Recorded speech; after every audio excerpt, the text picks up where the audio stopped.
So when I say I wasn't thinking about it consciously, subconsciously, I was devastated. You're listening to Against All Odds, my face-to-face discussions with everyday people who inspire. Hello, this is Kat Griffin, and I'm here with Odell Harris for the Against All Odds podcast. Hi, Kat. How's it going? I'm good. I wanted to thank you for coming in and taking the time to interview me. No worries. Or just talk with me. Always a pleasure. Yeah. I had quite a few people asking my story, I guess, or, inquisitive questions about me. So I thought we'd do... Who's the man behind the mic? Yeah, we'd do an episode and make it episode 10. Great. Nice round number. Excellent. Well, I can understand that because I think the first time I met you, I was having dinner with some friends of yours after jiu-jitsu training, and you came and joined us. And you just looked at me and said, "Who are you? What do you do? Are you married? Why are you here?" essentially. And I thought, okay, this guy knows more about me in 1 minute than these other guys I've been rolling with for the past 3 or 4 months. So it's a pleasure for me to actually ask the questions. Oh, that's good. Yeah. But I am curious, why did you ask me to be the one who interviews you? Well, there's a few reasons, Kat. Mm-hmm. One, I wanted to ambush you and get you on the podcast yourself. It's not happening. Tell your story. But I didn't think that would happen. But No. You've got a good voice. Thanks. Too. And I value our friendship and think I'm really comfortable around you. And you know quite a few personal things about me. Mm-hmm. Well, thanks. I'm glad that it's me. Okay, cool. Okay, so Well, what do you got? Let's go. So today, I guess I wanted to talk to you a little bit about your childhood and growing up and the kinds of ups and downs in your life. And I suppose that's because the people that you've had on your show that you've interviewed, they've all talked about some kind of adversities that they've overcome. And I know you on a personal level, you've talked to me a little bit about the fact that you've had anxiety, and that's something that's quite common. Anxiety and depression has been something that's come up again and again with people that you've spoken to. So I wanted to learn a little bit more about what led to that in your story. Yep. Well, hopefully I'll give some insight into those things, and perhaps the way that I've dealt with it will help someone else in dealing with it. Cool. So we'll start off nice and easy, Sure. hopefully. What do you want to know? With your childhood. So tell me about your mum and dad. Well, I grew up with a father and a stepfather. Both are fairly volatile in different ways. I don't know that it's any different to anyone else that grows up in a similar socioeconomic environment. I was brought up, for a while there. My mum was a single mum. She left my dad, who was an abusive, in domestic violence relationship. If you've ever seen Once Were Warriors, that's the way my dad was. Yeah, very hard, feared around the area. So, and the area I was in was sort of a violent area, but I don't know that it's that different to, say, the same suburbs in this city, in this state, you know what I mean? So I went to 10 different schools once my stepfather was on the scene in a number of different states, but originally I was born in Darwin. From what I can remember, it's pretty lawless. Yeah. There were obviously police and things, but, you could pretty much do whatever you want as a kid. I was, as I said, I was brought up in a violent area. Like I was in a council flat. Mum was a single mum, and we were in housing commission. And one of the first memories of violence was I was at school and I was walking out of the bathroom, and I bumped into someone by accident, purely by accident from my end, but it was a shoulder charge from his end. And it was a group of people, and they were, like a little gang, I guess. So, like, how old were you? How old were they? Well, I probably would have been, we never had prep back then. So it was that age, 5, I think, young. So I accidentally bumped into him, and I ended up getting beaten up. They all ran in and bashed me, and I was in the urinal getting stomped on and things like that. And, my mum actually must have seen the bump from when she was waiting, and she ran in. I just remember her coming in, scaring these kids off and hopefully kicking one up the arse, and reaching down to me in the urinal and pulling me out of, piss-covered clothes. So that's one of your earliest memories. It is one of my earliest memories of violence in that area, But it wasn't uncommon to have fights at school. Did you ever get badly injured in any fights or anything like that? Not that I remember. Probably cuts and bruises, but you're young, you're pretty pliable. But it wasn't uncommon to hit someone. And, you know, at school, my dad, my real dad, told me stories, you know, about kids taking toys out of my pram and me just smacking them over the face. Oh, really? Pulling them back, you know. Even that old? Yeah. We're not talking baby. We're talking, you know, toddler and, you know, 3, probably 4. That's pretty young for me. Yeah, well, but I don't think it's that uncommon. Yeah. You know, that's why I think the way I was raised sometimes is not that uncommon. Doesn't seem abnormal to you. Yeah. As opposed to other people who are raised in slightly different Well, that's right. circumstances. Well, then when I tell other people that, they say that's not really normal, you know. But that's the kind of environment I was in.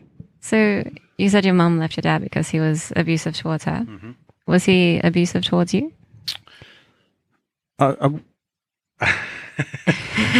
Would someone else say that he was abusive towards you?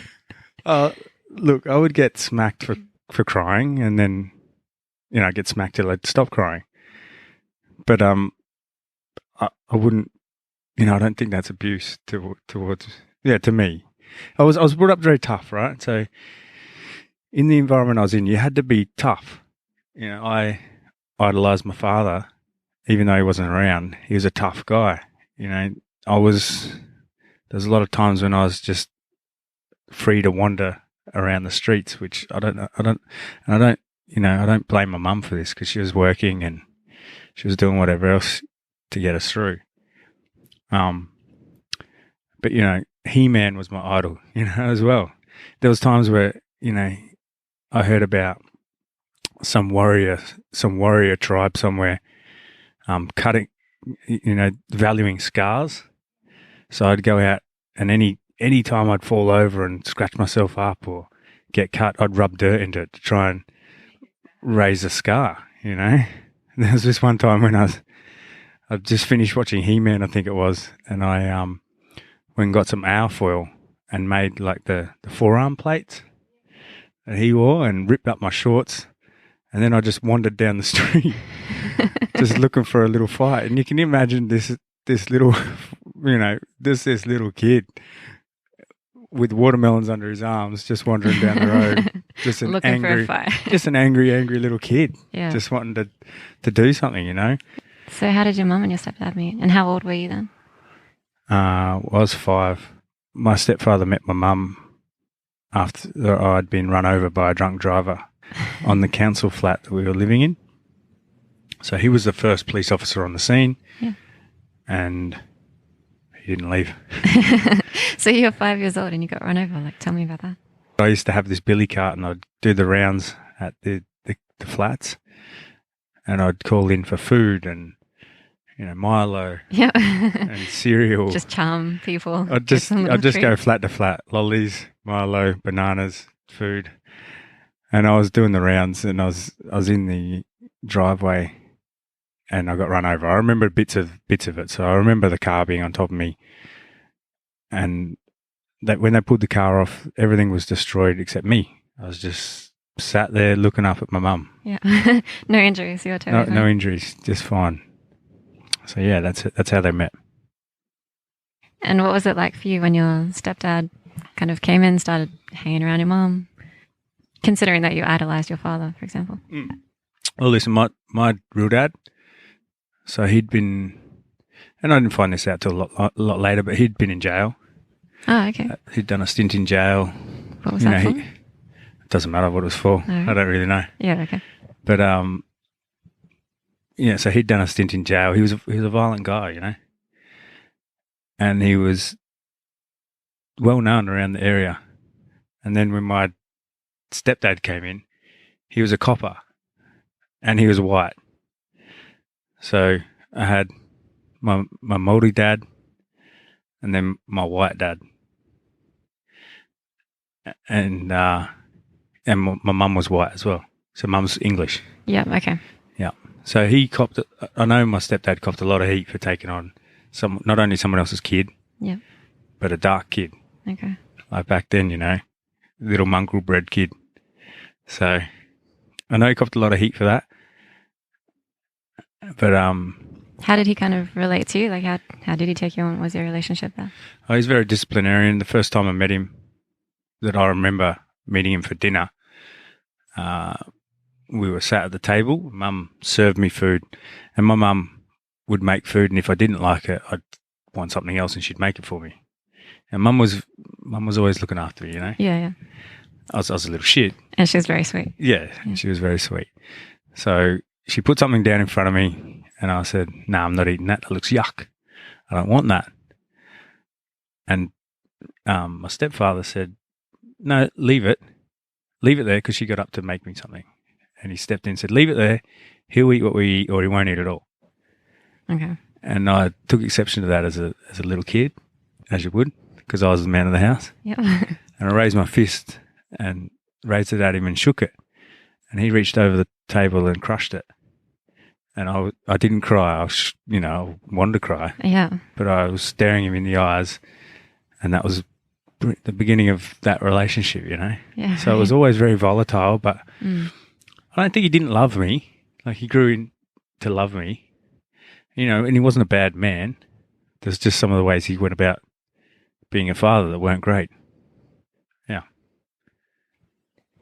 With the kind of violence, I suppose, that was common around the area, did you carry weapons or anything like that? Or did it get into that kind of degree of violence, I suppose? Oh, look, there was one time I stabbed myself in the leg when I was lunging at someone. Tell us about that. Well, it's a silly story, really. As I said, I was an angry little kid. My next door neighbour got me in trouble for something. So she got me in trouble for something, and then she wanted to play. She wanted to come over and play. And I didn't want her to come over and play because I didn't want to get in trouble again. Because when I got in trouble, I got hit. Okay. Right? This is by your stepdad? Yeah. Okay. By both of them, really. Yeah. But I didn't really get in trouble by my real dad. Yeah. He'd just hit me for crying. Yeah, okay. And then, stopped me crying. Yeah. So, yeah, when I got in trouble, I got hit, and she'd got me in trouble somehow. I can't remember what it was. Maybe she didn't put something away or something like that. And I grabbed a knife, and I said, "Go home. I don't want to play with you." It was just a little, like a coring knife. And she sort of, I don't know, I can't remember what she said, you know, something. And I lunged at her, and I stuck it into my thigh. Oh, God. And there's blood everywhere. And she said, "Oh, are you okay? Are you okay?" And I said, "Go home, leave me alone, go away," you know. And I had to pull the knife out of my thigh, and there was blood everywhere. I had to clean up the blood, because if I got busted for this, I would have got a flogging again. Absolutely, yeah. So I had to clean up the knife, put it back, all the while try and stop the bleeding, and I stuffed a heap of dirt in there because I wanted that scar. So yeah, that was one of the silly things I did when I was a kid. Do you remember how old you were then? Look, it's a lot of this happened between the ages of 5 and 7 or 8. Oh, okay, that young still. Yeah, so still pretty young. Yeah. When you say that you would have gotten hit for getting in trouble or for crying, is this like a smack on the butt, or is this a hit across the face? Or No, I didn't get. I don't think I ever really got hit in the face. Okay. All over the rest of the body, yeah. Yeah. And there weren't punches. Yeah. But there'd be belts used or sticks used or some hands. Okay. They both had pretty big hands. Yeah. So they both did fair bit of damage, you know. Yeah. So your dad and your stepdad, obviously they were hard with you, but they also wanted you to be that kind of person. They wanted you to be a fighter, you know. Oh yeah, they were always getting me to throw combinations into their hands, and teaching me things. And Dad being I'm going to call him Dad because that's what he was. Dad being a copper, he he'd show me all these moves and locks and disarms and yeah, cool. all this sort of stuff. And so that's kind of how you bonded with him anyway. So. Yeah, well, I think you wrestle with your dad. I love wrestling and fighting, and so they'd always do that. But they encouraged me to fight. They encouraged me to stand up for myself. When my real dad brought me a transformer, it was one of the only things he ever bought me at that young age. Bought it for me for Christmas. I took it to school and it got stolen. And I came home and I was bawling my eyes out. course, I wasn't allowed to cry, so I got in trouble for crying. And then when I explained to my stepdad what had happened, he said, right, you go to school tomorrow and you say to that kid, you stole my transformer, give it back. And before he answers you, just as he's going to answer you, hit him on the end of the nose. And then when he drops, say, you bring my transformer back tomorrow, or you're going to get one of those every day until it comes back. And that's exactly what I did. Yeah. And it worked? Yeah, I got it back the next day. Yeah. So, yeah, I was taught reward for violence. Yeah. Okay. So with your, I'll call him your real dad, even though your stepdad's your dad. He had split from your mom, but how often did you see him? How often did he come around? What did you do when you saw him? Yeah, there was no set timetable for my father. Okay. He would just show up and take me or not show up at all. Okay. So you'd always be wondering when he was going to turn up, and he'd turn up out of the blue. But he used to take me out, and, those were times I really looked forward to because, as I said, he was my hero. Yeah. I got to shoot guns with my father, really young age. Okay. And this is in Darwin, so it's sort of, it's a little different to most places, I guess. Yeah. He would just do things like take me to the pub for the whole day. But he was a heavy drinker, a party animal. Yeah, okay. I'd sometimes turn up, he'd take me for the day, and I'd end up at a party, like an adults party, drinking. Okay. Not me Not drinking. you drinking, I was going to say. But adults around me drinking, There was a time where I sat on someone's lap, and the guy, whether it was accidental or not, I don't know, but he burnt me with a cigarette. All right. So that was the environment I was in. Yeah. I was hanging out with all these people, and my dad was the core of that environment. And it wasn't healthy. Like there was one time when there was a horror movie on, and I watched it, and it messed me up for years. Yeah, like I had nightmares, so many nightmares. You said your dad passed away of alcoholism? Yeah, he did. Yeah. That was probably, 2 years ago in February. When your dad passed away, was he still in Darwin? Yep, he was still in Darwin, so I flew up. He was on life support. They contacted me. It was his second time he'd been on life support. I think the first time I think he pulled through. So this time I thought he was going to pull through, and he didn't. I went up there, and I had to. My aunties met me there, and one of my cousins. Mm-hmm. So I had some family around, which was really nice. And I watched him pass away. And I don't think he wanted to. No, I don't think he was actually ready. They turned the life support off, and look, I've never seen anyone else pass away being turned off life support wise. And he looked like he was trying to fight it. Yeah. Who had to make the decision to turn off the life support? Probably. Well, they asked me mostly, I think. Yeah, and that was something I wasn't very not happy about, but I didn't like the way it was handled. It would have been turned off, and he'd hardly stopped breathing, and they started packing things up, and looked like they wanted to use the room for something else. They weren't very compassionate, I didn't think. Okay. So you have mentioned a couple of times that you often felt angry as a kid, even growing up. So how did you kind of deal with that? Like, what did you use as an outlet?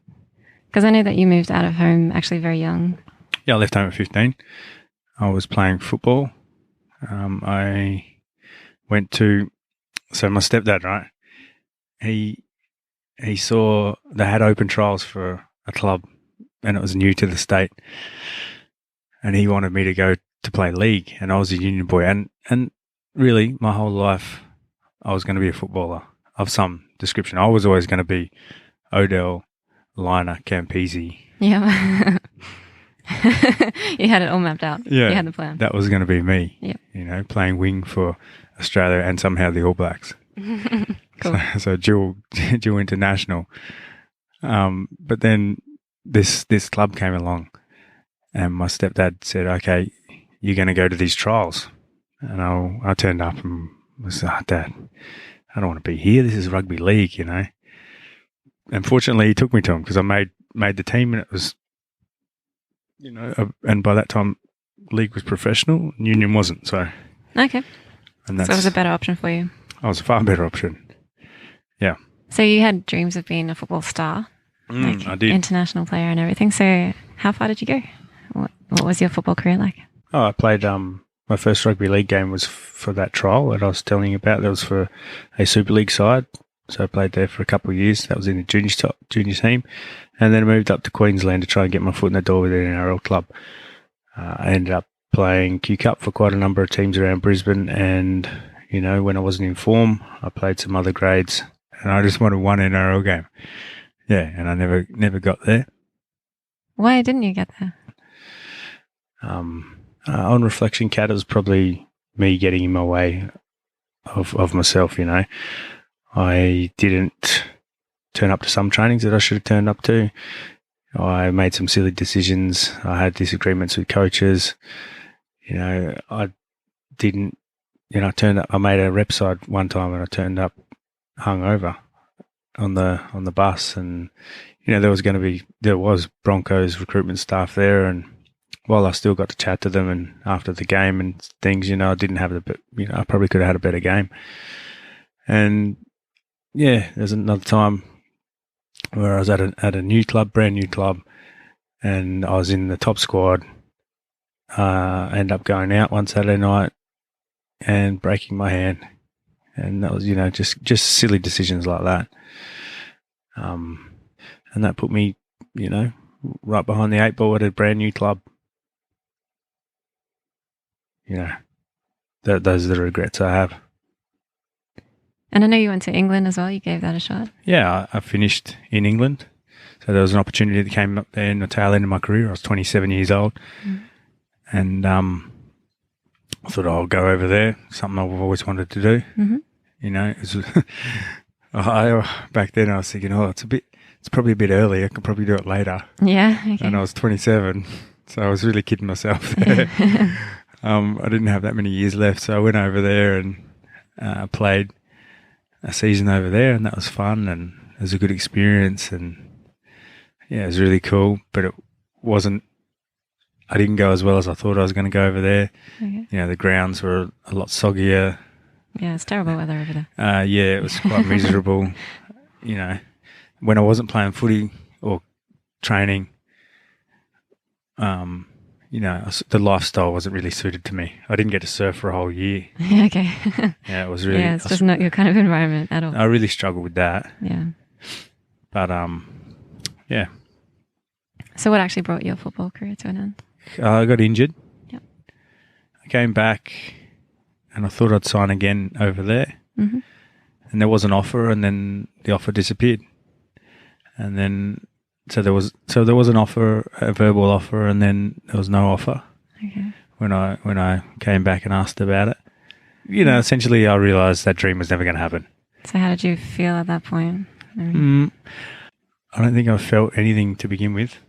Okay. It sort of hit me later, but when I first, you know, retired, I got no hoopla. You know, I was really gutted that I didn't go out with a bang and. No kind of send-off. People didn't recognise. No send-off. I just finished my season. Yeah. I finished my season early because I broke my hand. So I played out that game with a broken hand.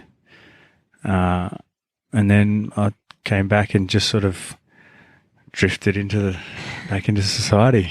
Okay. And, you know, I had a young family and I had to go back to work. I had income to bring in and look after them, you know. So when you say you don't think that you consciously felt anything, what would they say? Like, how did they experience the change in you? Did they see a change in you? Yeah, well, yeah, my partner definitely did when I first got back. Yeah.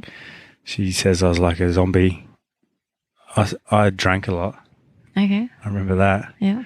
Yeah, I partied a lot, and there were some guys that I'd left, you know, when I came back that were still partying and still doing the same thing. So I got on that train for a while, and I was just writing myself off, and I was ringing guys back in England, just trying to be relevant still, you know. Yeah. Still keep in touch. Yeah, but it wasn't keeping in touch. It was just, I don't know, I was just reaching out and, you know, it wasn't doing me any good. So when I say I wasn't thinking about it consciously, subconsciously, you know, I was devastated. Yeah. What kind of effect did that have on your partner and your family? Yeah, it wasn't, as I said, it wasn't very good. I was sort of, with them, I was not present. I was just a shell of who I was, sort of thing. I was just there. But yeah, I was just there. And then I really struggled for a lot. And that's when the anxiety, a couple of years later, I think it all built up and anxiety started to hit me and I didn't recognize what it was. I was getting dizzy. When my first symptoms, I'd be just out and about doing something. And then I'd get, a regular heartbeat. And then I was quite in tune with my body all the time. I was like, oh, what is that? That's not normal. And then I'd be worrying about the irregular heartbeat. And then I'd start to get dizzy, and then I'd get sweaty palms, and I'd get fearful. And back then, when I got fearful, I'd get aggressive, and agitated and angry. So I guess they were anxiety attacks. They would not last long, 5 or 10 minutes maybe. Those 5 or 10 minutes just seemed like the longest time ever. It just pretty much time stays still, and it's really debilitating and crippling. And then after that, the amount of energy it takes out of was taken out of my body would just leave me super tired and shattered, and I wouldn't be able to do anything or concentrate on anything, And I was really, really worried because I didn't know what it was, and I was so out of control of my body, and I couldn't pinpoint what was happening. I thought, it must have been my heart, or perhaps I'd got a tumor, or you just think the worst. For anyone that hasn't had an attack before, you can't see it from the outside, if that makes sense. The person just looks really uncomfortable, but what's going on inside is just a mix of emotions and, just things getting on top of you. A lot of it had to do with, my upbringing. I've recently, since in the last few years, gone to a therapist and, sought help. But, I was, as I said, I was brought up tough. You never cried. Anything happened or you were angry with something and you couldn't sort it out with your fists, you just bottled it up and pushed it deep, deep down. And so I've forgotten a lot of the stuff that's happened as a child because it's way down there. It took a couple of years to find out what it was. How did you find out what it was? Like, what made you put a name to it, and how often were you getting these kind of attacks before you did something? Well, I was getting a few, say, every year for a couple of years, and then 2013 was a really, really hard year for me. My long-term partner has bipolar, and so I was dealing with that, and 2013 was a really, really hard year for her, and which in turn came as a hard year for me. We had just a build-up of stuff, and I was just so full of rage. I had a cab driver in Brisbane. I pulled into a driveway and I had to slow down to go over the speed bump, and he beeped at me for slowing down, and I just snapped, got out of the car, trying to rip his door open, telling him I was going to tear his head off. Yeah, just yelling at him. Yeah, just going, hitting stuff. I'd probably punch in the air or something. I don't know, and just yelling and not behaving properly, and I had my partner yelling at me to tell me to get back in the car, and so I did, and I was driving off, and I was thinking, mate, that's not normal. I can't be going around doing that. It's, I teach kids and I teach adults, and not only that, but it didn't feel nice either. So your partner, you said she's had bipolar. She's dealt with that, or she has bipolar. She's dealing with that. I'm not sure it ever goes away. Did she recognize then the signs of anxiety in you? Did she? Yeah, she did a little bit. She said, "Oh, I think this is going on," and I said, "Nah, man, that is for pussies. Depression is for pussies. Anxiety is for pussies." And I struggled with her for a while to accept that it was, she had this condition. I'd just say, just harden up, man. Just harden up, Just, it's a mindset thing. My stepdad used to do things with me to train you, mind over matter. He'd tickle me and I'd be laughing. And he'd say, right, don't laugh. And then he'd tickle me and I'd have to stop laughing. And then we'd introduce like pinching. Ow, ow, it doesn't hurt. Ow, ow, it doesn't hurt. Just different things and pinpricks and shit like that. So you could separate your mind and say, it's not affecting me. I'm still going to keep going on whatever I'm doing, or I'm going to deal with that in a minute. So what got you to the point of recognizing it was anxiety? It was something that you could deal with or you had to deal with? Yeah. So I ended up talking to a mate of mine. I reached out to him and we were just talking and via phone, and he'd experienced it himself, and he was asking me what was going on, what was happening, and I told him, and he said, mate, you've got anxiety. I said, I doubt it, buddy. And he said, no, man, because I have it. And was that a shock to you? No, not really. He's quite emotional, but he said, I have it, but but what he did say is, you can get help for it. You can live with it, and you can get better from it. He said, go see your doctor. And thankfully I've got a fantastic doctor, GP, who referred me on to psychologist, and the psychologist was perfect for me. He works with ex-military, or not ex-military, but he works with military personnel that are coming back from service, with their PTSD and things like that. And fortunately, I wanted to gain control of these symptoms and get my life back in order. And, I said to him, man, I'm highly coachable.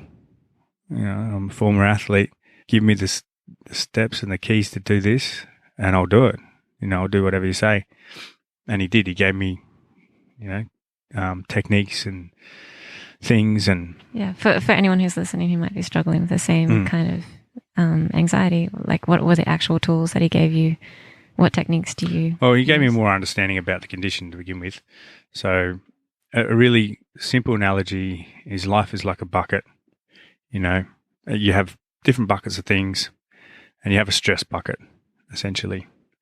And that stress bucket fills up with things like, bills, relationships, kids, car crashes or goals and things you're not achieving, work, all the stresses of modern society. And it fills up and fills up and fills up. And if you don't have holes in your bucket, so exercise, getting enough sleep, your diet's not good, you don't have a release. So I didn't have releases at this time either. It starts to flow over, and that flow over ends up affecting you either in anxiety or sometimes mental breakdowns, that your body just is so stressed that it just starts shutting down. Something's got to give, and so you got to put more holes in your bucket or not fill it up so much. So you talked about always having a kind of physical outlet for your anger in the past. So you would go chop wood, you had the football as well.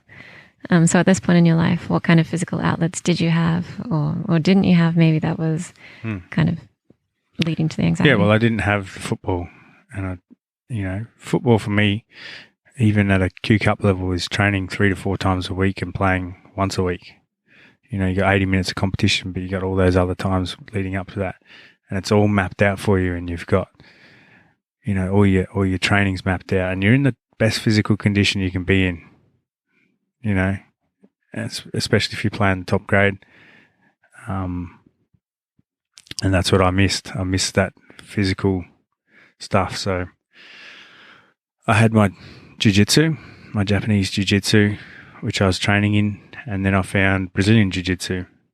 I was fortunate enough to find, a good role model there, someone that I looked up to and someone that I emulated and trained really hard to be like.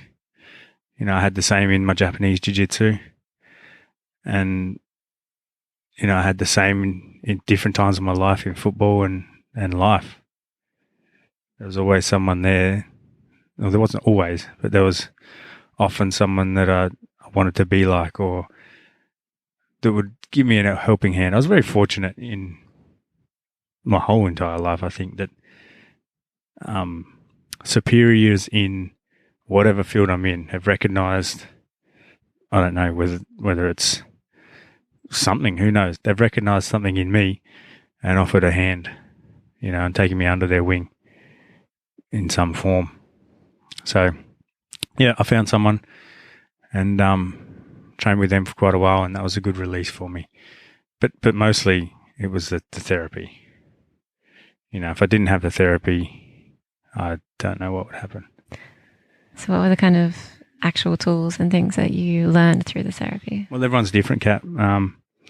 For me, it was recognising why this was happening. So giving me an understanding around it. Whether, it was a case of the way I was brought up, but you can't blame that. That's just what it is.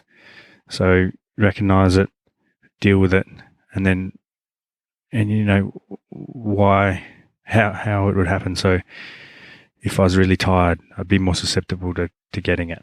And I don't sleep because I've got so many things on, but also I don't sleep much. So I've really got to manage my sleep patterns. And if I didn't get physical release, I'd also get sort of anxious. But I think a big learning from him was that it wasn't uncommon, and that,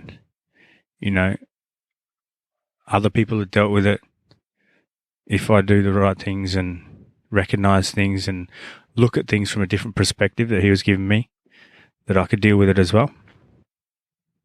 So for anyone else who's going through this kind of thing, what are the kind of steps that you actually go through? You talked about a doctor, a psychiatrist, a psychologist. Like, who refers you to whom, and how does that work? If anyone listening is going through a similar process, or, having similar symptoms, which I'm sure 99% of people do, right? I think they're coming for you. But anyway, if they're going through similar symptoms, the easiest and the most painless thing to do is just to go see your local GP. Talk to your doctor. And for me, and for most people, I think they give you a test, just a written test, and it's just a quick test, like how are you feeling from 1 to 5, sad, happy. 5 is happy, 1 is, I'm going to top myself. So you just fill it in. They assess you, and, it gives you a pretty good range of what you're feeling. For me, it was not depressed, but it was, my anxiety was through the roof.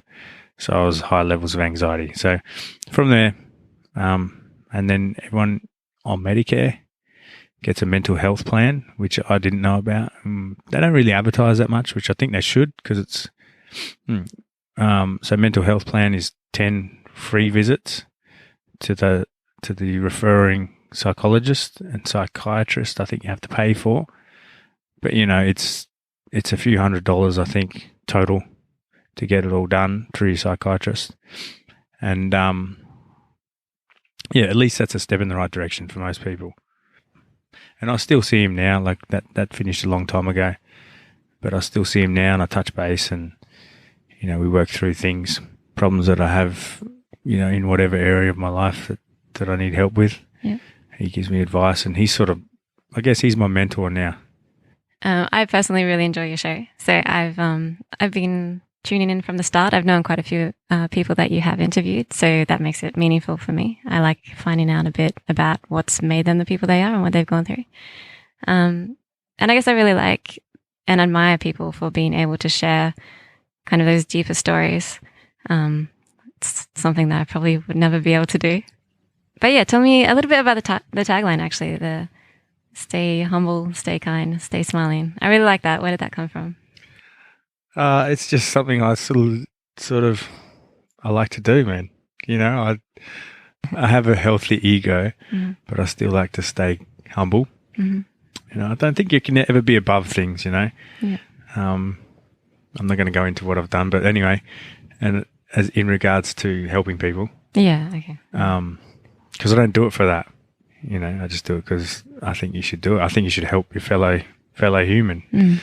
If someone's struggling for $5, give them $5. Yeah. And I'm really humbled that I've got people coming on the show that are sharing, things, pivotal points in their life that they don't share with many other people, And I'm really lucky they've entrusted me with those experiences.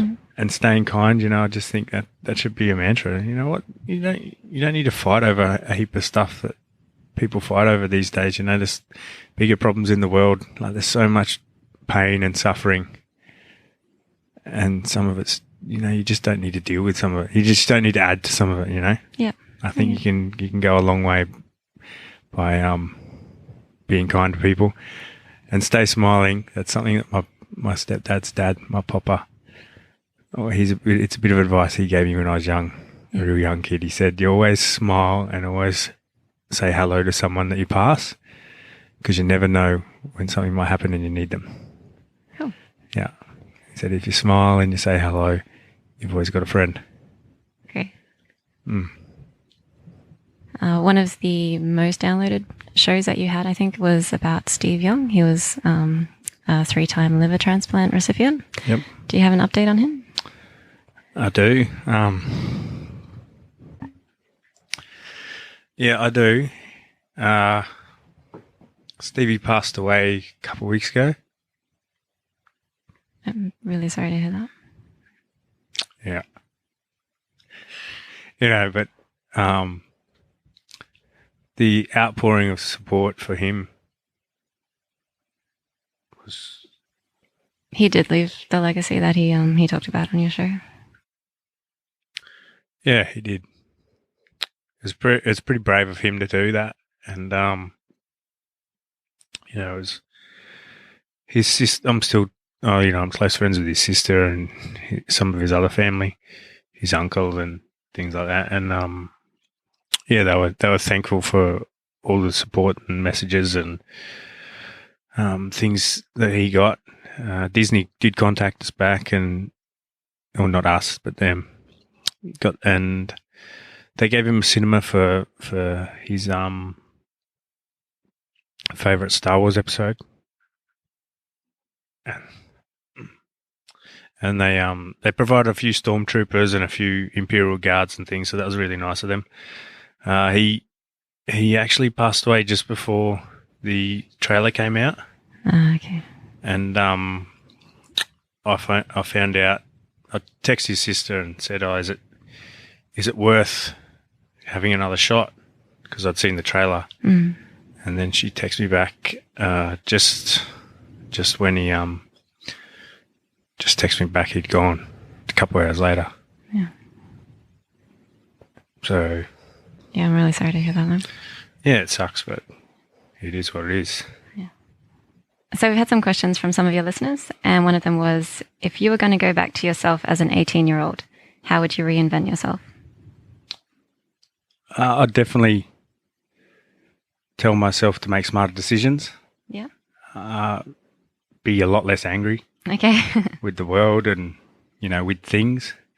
But it's really hard to say, I'd go back and do this and that, There's no time machine. And if you did go back, would your current situation, would you be as you are in the present? I don't know. Yeah, change one thing, change everything. Yeah. You just don't know what the future would hold then. I can't say I've lived without regrets, because you do every day, I just try to learn from those regrets and try not to repeat them. If I repeat the same thing, it's stupid. Yeah. Okay. Cool. Another question has come from a listener who said, can you share the full story about how the horse stood on your upper arm? So obviously some of your stories have been going around. Yeah. That's just a little in-house joke about my tricep. Okay. I'll show you if you like cats. See where I got trodden on by a horse? Funny. Someone also asked, how did your Big W sponsorship come about? Oh, I'm guessing it's the same guy. In fact, yes, it is. So I can't show you that one. That's on my calf. Can't do this. Okay. There was something here that we might have covered a little bit earlier, but how did having your mum and dad split at a very early age and then having a new father figure affect you as a person? Well, as I said before, that is that's one of the main reasons why I'm the person I am. Mm-hmm. I had two male role models, very, very different to each other, that affected my life. So, what's it for the better? I think if my mum and dad didn't split, look, I don't know I can't remember too much about my dad and my mum being together. Yeah. But, he was abusive, so Yeah. I'm glad they did split. How did you feel about it at the time? Do you remember as a kid how you felt? Like losing your dad, I guess, in that sense, and then having No, because I didn't really lose him, as I said before. Yeah. He was still around, and we had a relationship. It just wasn't very, he wasn't much of a father, Okay. And so if you met a kid today who was going through something kind of similar, would you have any advice for them? Or? I meet kids all the time in my work whose parents break up all the time, Yeah. And I just, they're my students, and I just ask them if they're okay and just check on them. Behaviours change. Sometimes they get a little, they concentrate less, or they're a bit more disruptive. Mm-hmm. But I think if you can keep their confidence up and encourage them in whatever field they're in, it goes a long way to stabilising them, sort of thing. Yeah. Yeah. Okay. Another listener asked about any kind of fighting stories, I suppose, and they asked if you've ever walked away from a fight. Yeah, I've walked away from plenty. I didn't walk away from any for a long time. Okay. But I've walked away from plenty. There's actually one I was out. I think I told Drew this, but I was out having a few drinks, and I was ordering a drink at the bar, and the bartender had gone off to get a drink. Someone bumped into me, and I was watching him in the reflection of the mirror behind the bar. Yeah. So I didn't make eye contact with him or anything, but he bumped into me and gave me a fair shove, and I didn't move that much. Because you're solid. No, but he bumped into me, and his intentions were to start a scrap. Yeah. And I sort of was watching him, and he bounced off me and looked me up and down. He looked me from down up. So he was looking at me, and I can see him looking all the way up until he got to my ear, and I've got a cauliflower ear. Yeah. And you really only get cauliflower ears for either rugby or these days grappling and, fighting. Mm-hmm. And he saw my ear, and the expression on his face was pretty funny. And then he just walked away. Yeah, right. Just back down. Yeah, he walked away pretty quick. Cool. So that was pretty funny. With your partner, you've got a daughter. So how old is she? How old were you when she came along? She was 9 months old, and I was 23. So she's not my biological daughter, but she's apparently in every facet, she's my daughter. Yeah. She's probably as stubborn as me and pretty similar to me. I remember I had some time with the little one. Yep. I had her out on the balcony, and I was holding her, and I was letting her, so I was supporting her, and then I was letting her go and just watching her sort of fall back and then try and grab for me. Yeah. And I was just not that she was falling off anyone's listening. She wasn't on a balcony high and going to fall down and hurt herself, right? So she was completely safe. Yeah. And anyway, she was looking at me, and she knew I was playing with her, but she was getting pissed off, and you could tell she was getting pissed off. And I was just thinking, this kid is pretty cool. She reminded me a lot of me, just looking at her and just how completely angry she was getting with the same kind of attitude. Yeah, just a very similar attitude, and I felt a real connection with her. Yeah. And I already had a real connection with her mum. But yeah. Cool. So you've enjoyed being a dad? Has it been? Oh, it's got its ups and downs. Okay. I think with anything. Yeah. It's pretty hard being a step parent. Mm-hmm. I know the frustrations that my stepfather has had. Yeah. There's certain things you can and can't do. Is her dad still around? She still sees him? Yeah. Yep. Okay. Yeah, but I love them both very much. Nice. And I hope I hope she has a really good future. Well, she does. She's smart, and she's she just doesn't recognize it yet. Yeah. You know, it's like people. People have so much potential. Mm-hmm. And I see people with so many talents that they never grasp and they never cultivate. Okay. And it really disappoints me. Not that I'm disappointed with you, daughter, but she has a lot of potential and she can be anything she wants to be. Yeah. You know, she just has to apply herself. So some of the other questions that people had for you were, what was really the purpose of this podcast and what gave you the idea for it? What gave me the idea for it was, I just know some unbelievable people. I've done a lot of things in my life, some really cool shit, you know? Yeah. And I've met some really amazing people, inspirational people, and I didn't think it was fair just to have them stories for me. Okay. And I wanted them to be out there in the public, and I wanted to give them a platform to tell them so people could get inspiration from them and people could learn stuff from them and people could, you know, if we're covering topics like Tristan's depression, depression and anxiety, an epidemic in Australia. Yeah. You know, if someone can hear it and think, oh man, these are people that are, you know, making careers out of fighting or doing things that I haven't done and they're getting it, I don't feel so bad, you know? Yeah. No worries. And do you enjoy doing this podcast? Do you think it's changing you at all? I don't as know. you listen to people's stories? Yeah, I don't know that it's changing me. It takes a long time to do them, as you know, doing this one. Yeah. I'm not sure that it's changing me at all, but it's definitely, it allows me more time with my friends. Okay. Yeah, one of the benefits of doing these. But it also, it can be emotionally draining. Yeah. You know, when I did Stephen, for instance, and even Tristan, you know, all of them really, when I see them talking about their pain that they've had, it can be a little draining. But, yeah, it's cool. I still like it. Yeah. Where do you see it going to? What do you hope to develop this into? Or? Oh, I don't really have any plans for it at the minute. Just, I think I'm going to do probably 10 to 12 episodes. Okay. And then maybe take a couple of weeks break. At the moment, I'm trying to get them out every 2 weeks. And, yeah, so 10 to 12 episodes. I'm a pretty busy guy. Yeah, I think I'll do that many, and then I'll step back and I'll redo the guest list and see where I go to from there. Thank you for listening to episode 10 with me. I hope you've got some insight into your host. Episode 11 is with Mark Hobbs, a friend of mine who's recently diagnosed with cancer. He's undergone treatment. We have a conversation about that and how he's dealt with that. And hopefully it'll help another listener as well, because that's what this show is all about. If you want to get in touch with me, probably the easiest way to do it is via Instagram @SensoOdell, or you can shoot me an email at againstallods@outlook.com. If you enjoyed the show, please subscribe on iTunes or your podcast player. Rate it and share with anyone that you think may benefit from the show. So as always, stay humble, stay kind, and stay smiling. Cat out. No, odds out.